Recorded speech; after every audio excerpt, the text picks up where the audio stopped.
Hey, Walks, as you enter your second full NHL season, what are the areas of your game where you're most looking to make some strides here? Um, yeah, I think kind of the D zone is something that I've been trying to focus on ever since I've kind of turned pro. So last year, I think I made some steps in the right direction, and hopefully can continue that this year and be dominant in the D zone. Well, you maybe not, a veteran, to per se. Do you kind of feel that with so many younger guys coming in that you can kind of step into that secondary core on this team behind the big guns? Yeah, I think you kind of look. There's a group of us that are kind of in that range that we're kind of in our second, third year, but kind of older than some of the young guys. So it'll be a good gap between the young guys and the older guys. So lots of communication between everybody, and it should work well. Thanks, Walks. All right, again, just a reminder to use the raise hand function, and we will get to you in the queue. Next is Jesse Cohen. Hey, Sean, how are you? Good. How are you? I'm good. You're right-hand shot, but you play on the left last year, whether it was with Doughty or a few games with Matt Roy. Is that something that you are comfortable with? Would you rather stay on the right side moving forward? Yeah, it's something that I've kind of done in the past in college. So when I came up here and they asked me if I was comfortable with doing it, that was fine by me.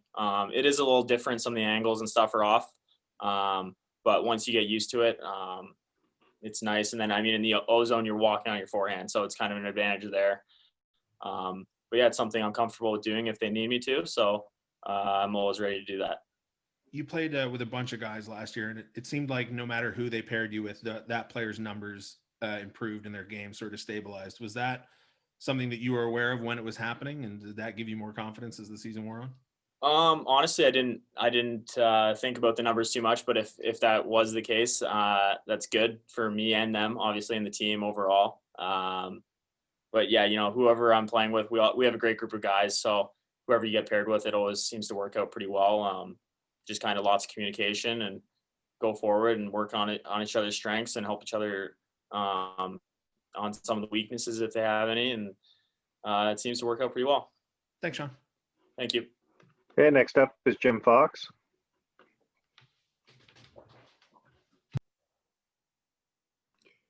Hey, Sean, Hey. if you're moving into that secondary leadership group, what are some of the things as a player or person you have to change or add to be effective in that role as more of a leader? I think it's just kind of being more comfortable to ask questions or question things if you're not too sure about some things, and um, just kind of have that bridge between the young guys and the older guys. And if there's something they want to come ask me, or if I need to ask them something, it's something that we have to be comfortable with doing with one another. So I think that's something that just kind of has to be there in that position. Has that been part of your personality and makeup in the past at different levels? Yeah, I'd say so. I was in a leadership role when I was in college. So I was a captain in my junior year. So there was obviously the senior class above me. So I thought that was a good position for me to kind of learn and develop in those areas. So I think that helped me a lot, and it should help me in this position that I'm in now. Welcome back, sir. Thank you. And next up is John Hoven. Hey, Sean, welcome back. I'm just curious about sort of confidence level and where you are coming back here this year, considering, all the activity coming in from college and then getting settled in Ontario, getting settled last year, Todd coming in as a coach, et cetera. Just, does it feel like now things are stabilizing for you as a player? Yeah, I'd say so. Obviously I was lucky enough to sign a 4-year contract over the summer. So that kind of just shows the confidence that the organization has in me and the way that I can play. So yeah, I'd say so now. I kind of feel established a little bit more. Obviously, you still have to prove yourself every day and work at things, but I feel pretty locked in the spot that I'm in, and got to go out there and continue to perform. How did that change your approach mentally just after the contract was signed? Kind of maybe where was your head prior to that, and then after you put ink on paper, and from that day forward? I don't know if it changed my mindset too much. Obviously, it's obviously a relief once you finally sign your contract and you don't have to worry about that anymore. So, I'd say it was a relief, but the mindset towards the game, you can't just like put off the gas over the next 4 years. You kind of have to go out there and still prove yourself. If you want to play in the league for a long time, you got to show up every night and you show up every year. So got to continue to do that.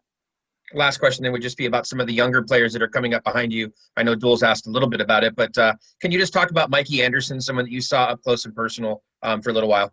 Yeah, Mikey, amazing player, amazing guy. He stepped into the lineup last year and it seemed like there was no issues at all. He's a very solid D-man, and I know that he can contribute offensively as well. So I'm really excited to see what he's going to do this year. And he's been fun to have around and fun to watch play. Appreciate it. Thank you. Okay, next up, we're going to go back to Zach Dooley. Hey, Walks, I just had one more for you. As a guy who's kind of entering that prime of his career, how challenging was the extended break this off season? Where you're not a guy who necessarily needed that extra time to recover and rehab, but how tough was that for you? Yeah, I don't think it was tough. Obviously, it gives you tons of time to prepare. So yeah, any extra work you needed in the gym or on the ice or anything, you definitely got. But definitely the break was something that I didn't want. I felt like I was playing pretty good last year. I was starting to find my game in the D zone. So it would have been really nice to not have such a long break as we had. But, I came back here pretty early to work on things and prepare. So feeling pretty good about my game. So hopefully we can hop back in where we left off and go from there. Great. Thanks. Thank you. All right, and we're going to finish up here with another one from Jim Fox. Okay. Sean, as specific as you can get, because you've mentioned it a couple of times already, but what do you work on, or what do you focus on when you want to become dominant in the defensive zone? Yeah, lots of stuff's just positioning and box outs, kind of ending plays on the walls and stuff like that, little breakouts, little plays here and there. Obviously I'm an undersized defenseman, so I got to really work on my positioning and having a good stick. So that's something I try to focus on a lot. Thank you. Thanks.